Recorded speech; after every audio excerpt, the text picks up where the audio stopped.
Riguarda la sottoscrizione di un accordo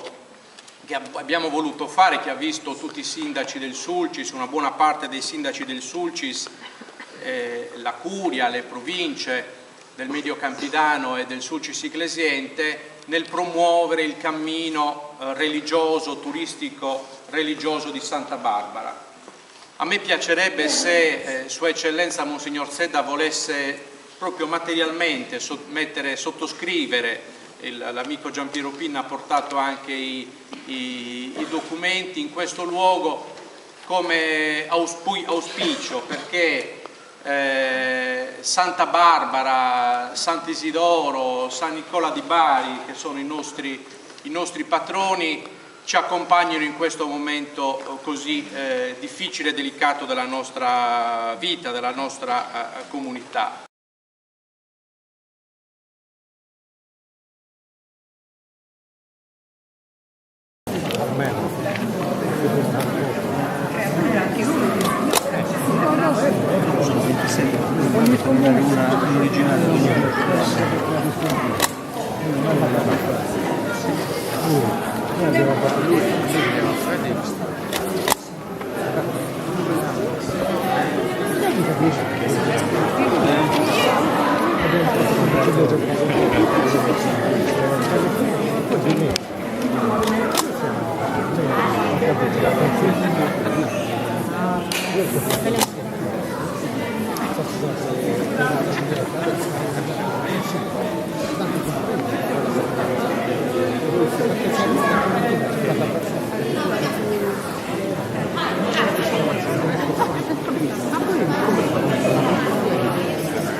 Firmato nelle grotte di Zudas un altro documento che è un'ulteriore strada religiosa. Ecco, di che cosa si tratta?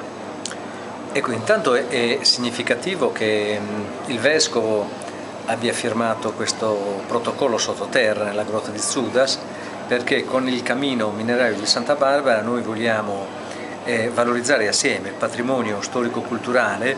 quello ambientale e quello religioso,